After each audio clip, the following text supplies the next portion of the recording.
So this is an exhibition that is set up as a book. So imagine this space as a playbook, and each of the cases or wall sections is a chapter or rule in that playbook. So this is our cover image for the exhibition, How to Be a Power Player, Tudor Edition.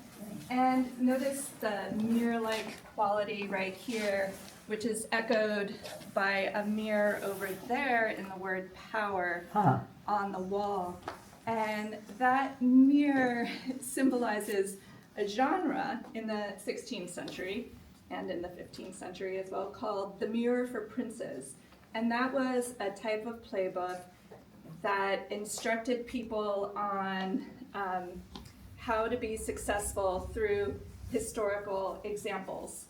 So you would read one of these mirrors, and if you saw in yourself a reflection of a story about a king who had a tragic downfall, you would adjust your behavior and look back in the mirror. Or if you saw yourself reflected beautifully in the success of a leader, then you could be proud that you were moving in the right direction. So that's why the mirror is there. The walls are purple, and that's a very bold choice for the Folger. We were nervous about what it would look like, but purple, and you can tell from Farah's sweater too, had a special meaning in this period. It was a royal color, it was a very expensive pigment, and in this period, there were actual dress codes about what you were allowed to wear, what you weren't allowed to wear, depending on your social status and rank. And purple was one of those colors that you had to be an earl, which was almost the highest level of the nobility, or higher in order to wear the color in public. So it was a very high status color.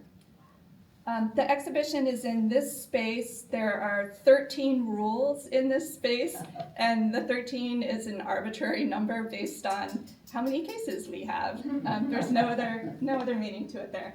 And then the exhibition spills over into the next section over there, and we're sort of referring to that as the Tudor Global Edition, because we feature 6 of the many non-British people who were part of the English court or connected through diplomatic ties to the English court. So there are stories over there, and then we also have a bright screen over there, or bright sign, I guess it's called, which is like a little silent movie area. And we've chosen for this exhibition to deconstruct 2 different things that are in this collection that are hard to understand in the case. One of the challenges of doing an exhibition that is all books and manuscripts is that you can only show one opening, and you often want to talk about everything in the book and all the pictures in the book and all the references in the book. And so they look very static in the case. And so that screen over there gives us an opportunity to delve deeper into 2 of the items. So I hope you like that. As you can see, we've tried to give modern names to each of the rules to make the Tudor period feel a little bit more accessible. And each of them reflects a skill you need in order to thrive and survive in Queen Elizabeth's court. It was, like DC politics today, a cutthroat place to do business and rise to the top and stay at the top.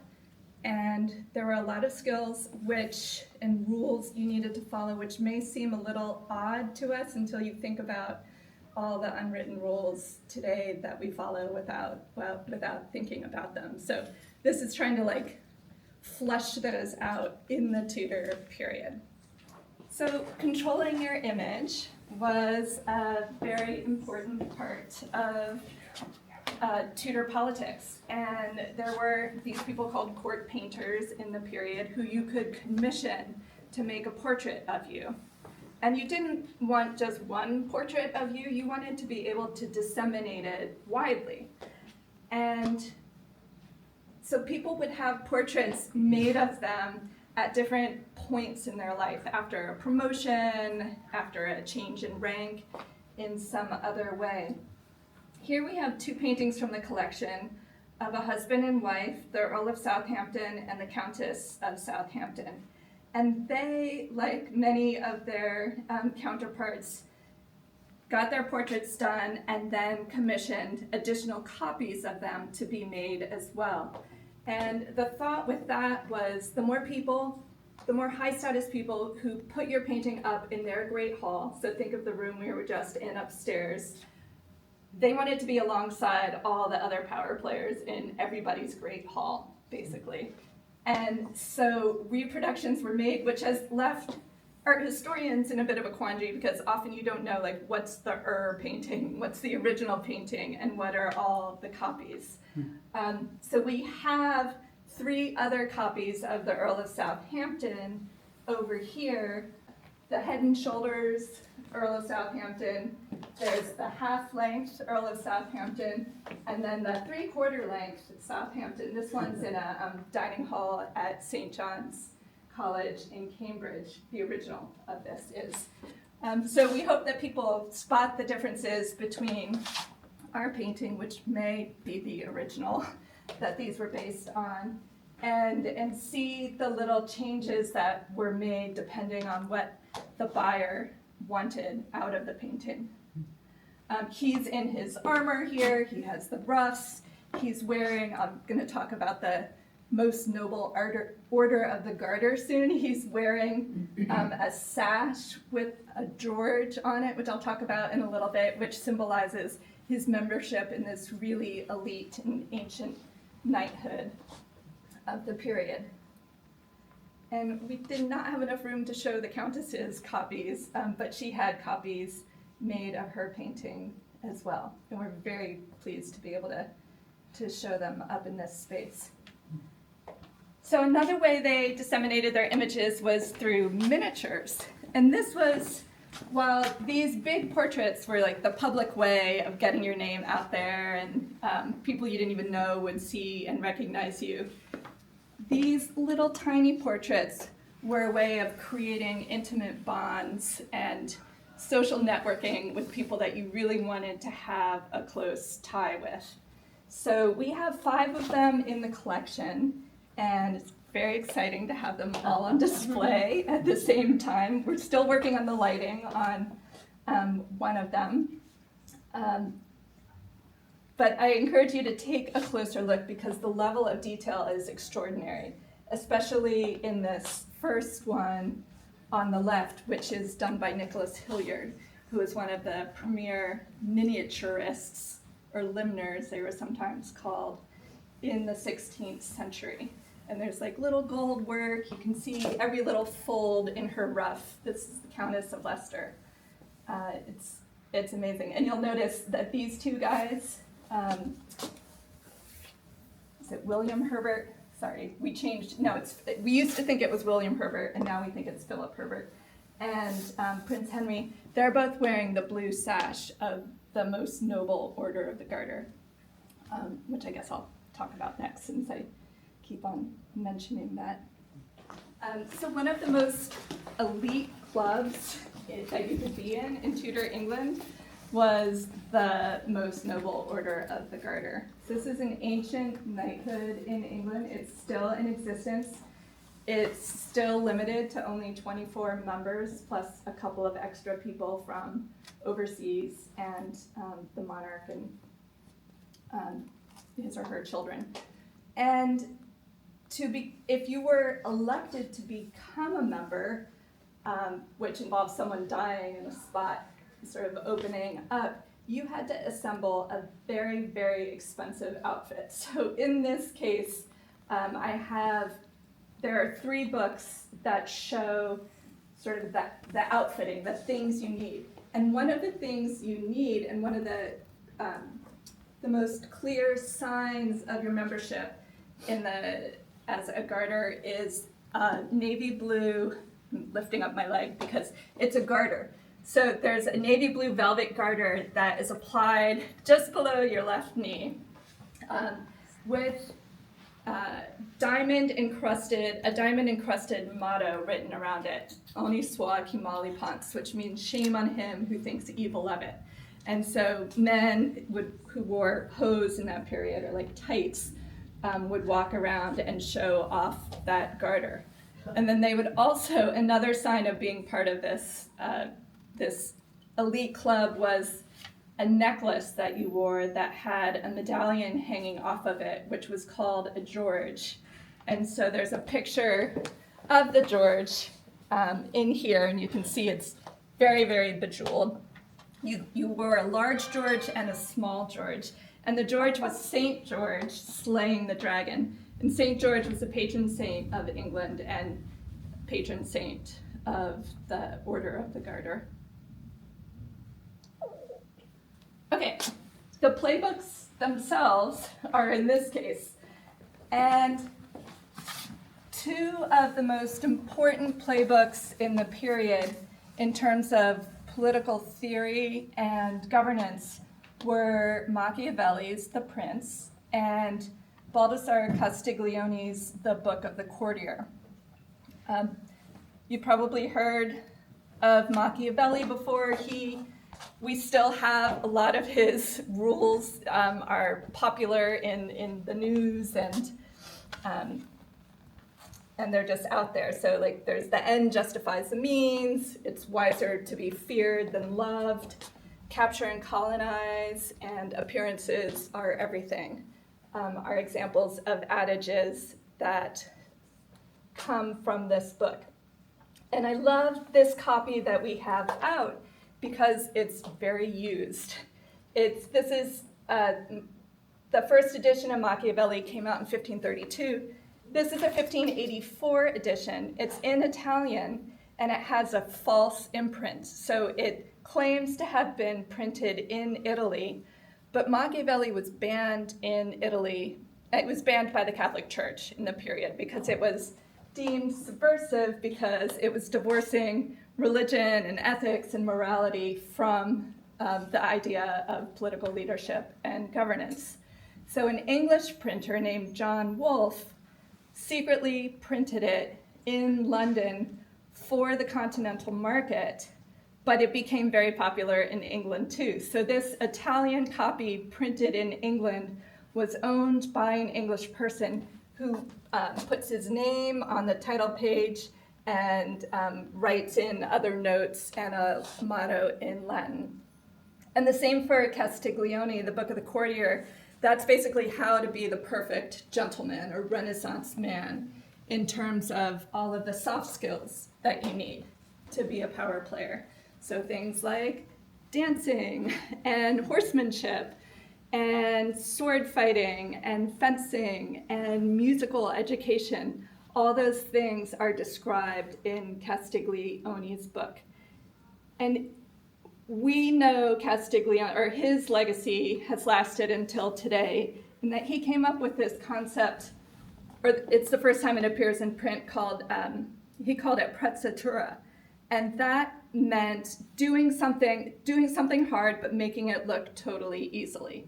So that can apply to dressing, to speech, to dancing, to jousting. You do it all with such ease and grace that it looks like it was no problem at all. All right, let's go over to the gift rolls, or the gift roll over here.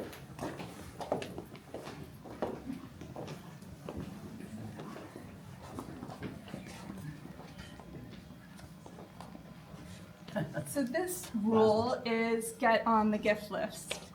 Gift giving was a huge deal in this period, and every New Year's Day there was this ritual where a select couple hundred people had the privilege of giving a gift to the Queen in a ceremony. And the records of those gifts appear every year on what we call the New Year's gift roll.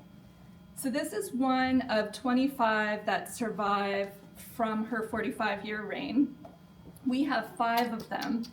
I picked this one because it includes under the gift givers are listed in order of rank by name and then by their gift, and if the gift was just a gold plate or silver plate, how much money it was worth. So that's what's going on this list. And it's signed 4 times by Elizabeth, at the top and bottom, so you can't see the top signature here. And then on the back is a list of the gifts that Elizabeth gave back to her gift givers in reward for their gifts. And that too is signed at the top and the bottom. So we only have one of her signatures showing. It's down on the bottom here. And this section is open to ladies, knights, gentlewomen, chaplains, gentlemen. So gentlemen are the lowest ranking people. And there's lots of fun things on this list, like bejeweled toothpicks, a cage of larks. There's a pie that a member of the household gave to the queen, but there are also incredibly extravagant gifts. But one of the gifts on here is actually in the case next to it. So we, a few years ago at auction, were able to acquire a number of volumes that were created by the chief herald in England. His name was Sir Gilbert Dethick.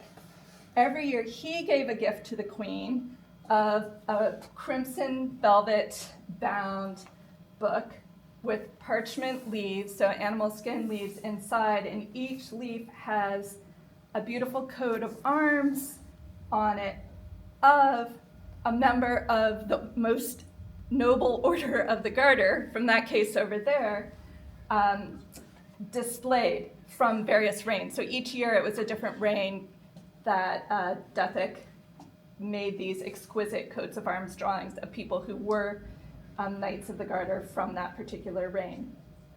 So it was really fun working with the conservators on getting these ready for exhibition because of the level of detail of the gold stitching around the sides. And hopefully with the lighting you can see the silver and the gold leaf that pop out on these drawings. They're really incredible. And each one has a dedication to the queen at the beginning of it, sort of laying out the gift. So this is, "May it please your majesty to accept in good part this poor present, containing the armories of such of the knights of your most honorable order of the Garter as lived at one instant in the time of your most noble progenitor, King Henry IV." So I think, 1579. We have to figure out which of these volumes is the 1579 one. One of these is listed here, and it's conveniently right by one of the ink blots up here, so it's easy to find. And it says, alias Garter, Principal King of Arms, a Book of Arms. So that's referring to one of those.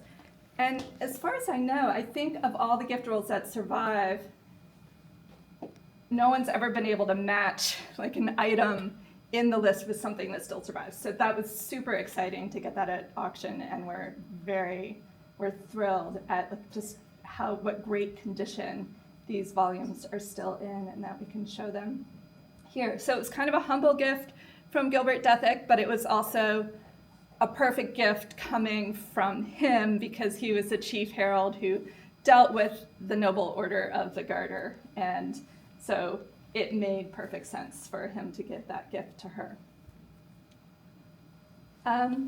Okay, how about the beheadings? So over here we have, sorry, this is my first time giving a tour of the exhibition, so it's still, I don't know what's gonna come out of my mouth. This is rule number 9, hang on to your head.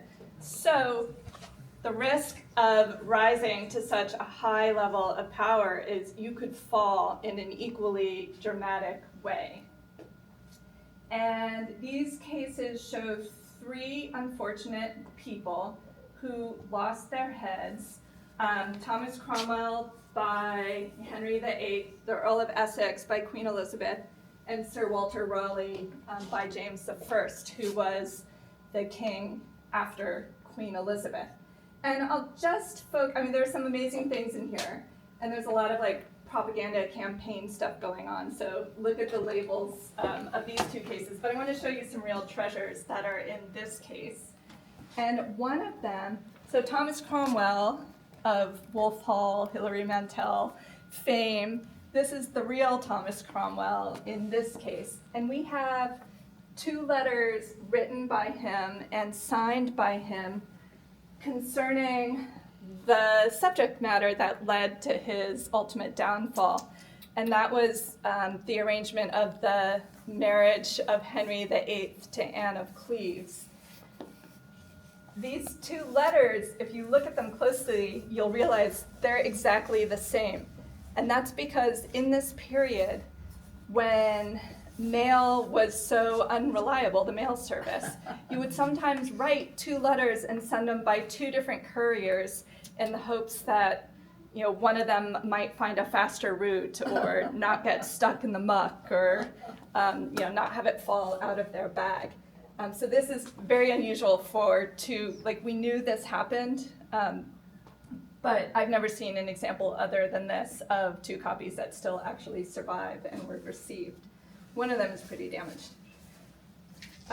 So in those letters, he's writing to the English ambassador who is at the court of Cleves saying, Henry VIII is very, very impatient to see Anne of Cleves, to get her over to England to have the marriage become official. And he also writes that Henry VIII does not a little muse and marvel at the silence coming from the House of Cleves. So it's a very threatening letter to the ambassador.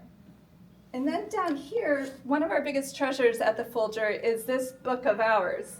And we can't open it to any of the beautiful illuminated leaves in it because we want to show what's written on the very back of that.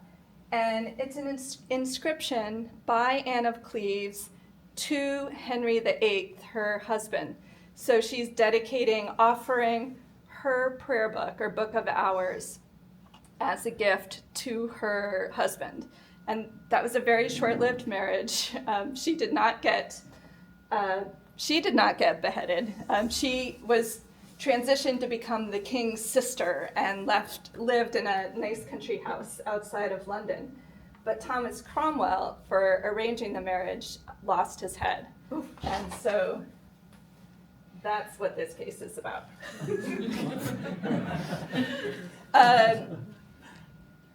I'm just going to gesture at 2 cases that you can look at on your own. One, Hunt Like a Pro. Queen Elizabeth loved hunting.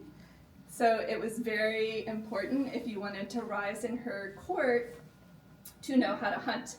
And knowing how to hunt was like a whole package of skills that you needed involving animal husbandry and veterinary care, plus the skills and all the equipment you needed for your horses and yourself and your hunting clothes.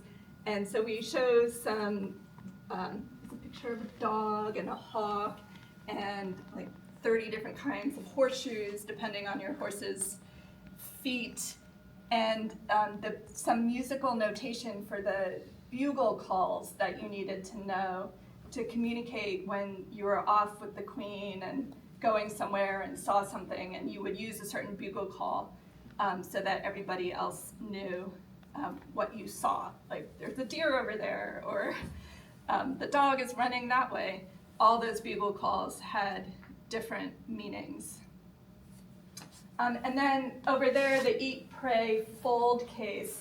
There are 2 wonderful books at the top that are Italian, and so this period was all about hospitality too. Like, the more you could entertain the queen, the more you could show off your house, your access to the best cooks, your silverware, all of that was important to excel at.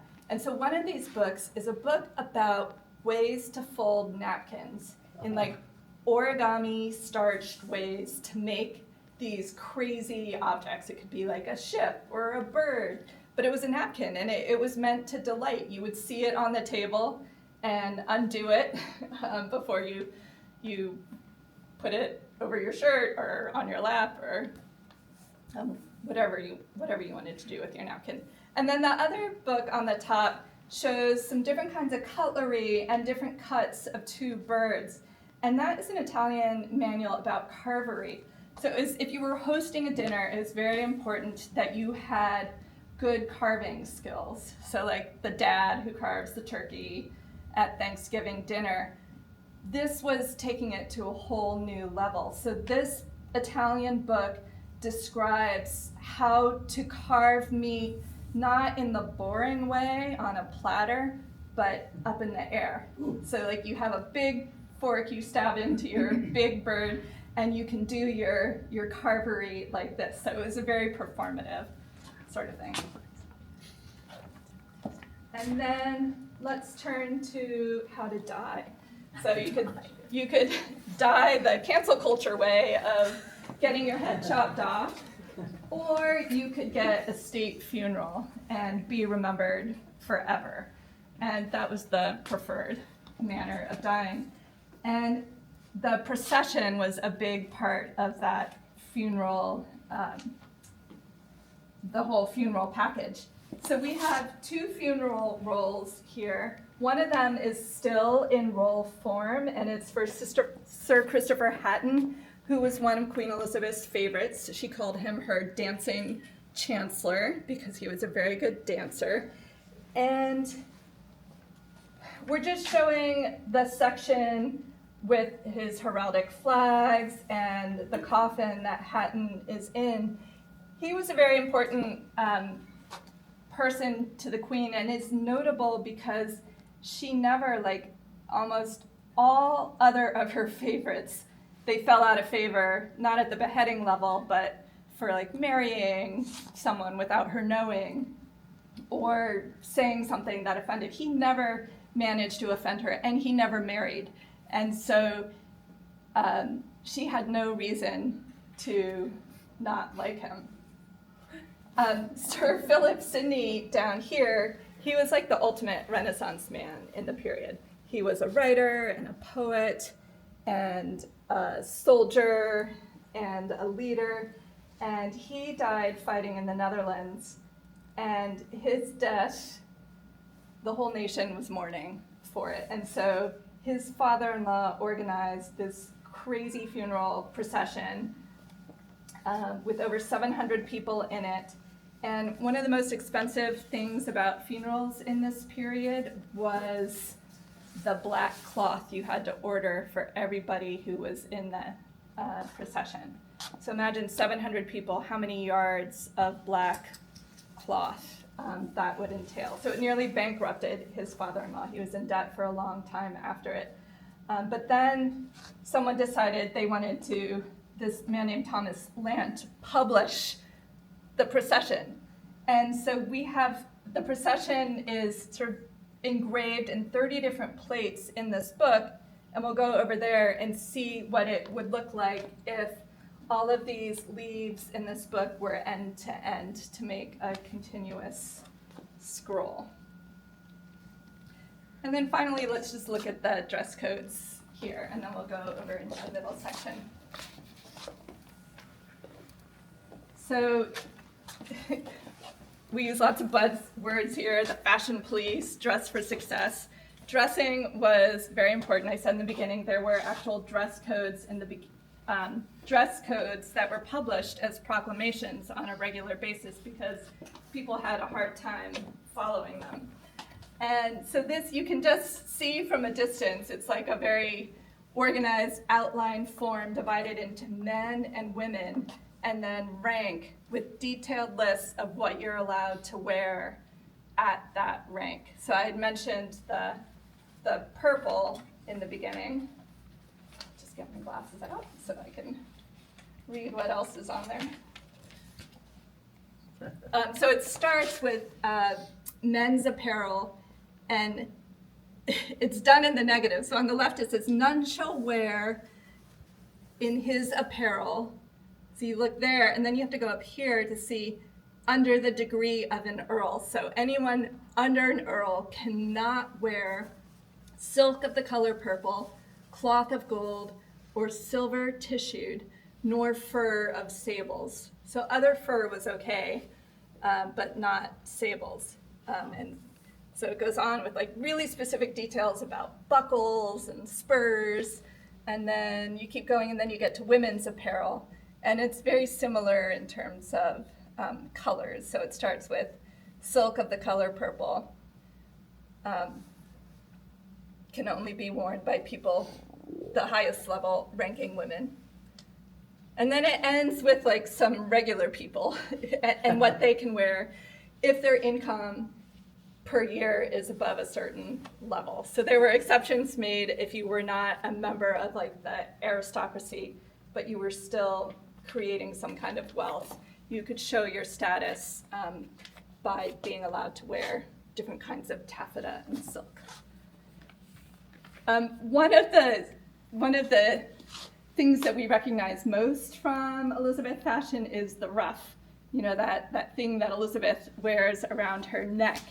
And ruffs got totally out of control in this period. And part of it was people discovered you could use starch in ruffs. So they used to be like just nice, gentle lace collars that fell on your chest. But starch gave ruffs gravity. And so people started wearing like platter-sized ruffs around their necks. And I mean, think of it, that's totally impractical. You can't get food sort of around and over the ruff into your mouth. I mean, it shows that like other people do stuff for you because the ruff means you can't really do much. So Queen Elizabeth realized that the ruff situation was getting out of control, so there's a proclamation that she issued here, and it's about cloaks that are getting super big and then ruffs that are getting out of control as well. And so she describes them as, she decreed in 1580 that if you're wearing such great and excessive ruffs, you should stop wearing them in such a monstrous manner. She was also worried about how much the power players around her were spending on, how much money they were spending on clothes. And that was part of a larger issue having to do with trade imbalances and the fact that England was importing so many luxury goods. They were importing so much more than they were exporting. And a lot of that imbalance was caused by things like silk and crimson velvet and other kinds of velvet and the lace material that went into making ruffs. All right, let's go into this area over here. So we have two different little films here. One is like, I don't even know what the length ended up being. One might be 4 minutes, the other one 8 minutes. Okay, because these documents, the New Year's gift roll is 11 feet long, and so we try and like let you see all of it in this display. And then the funeral procession is 38 feet long this way, so it takes a while to go through. So these are some of the power players who are mentioned in the exhibition in these cases and are mentioned in the gift roll as well.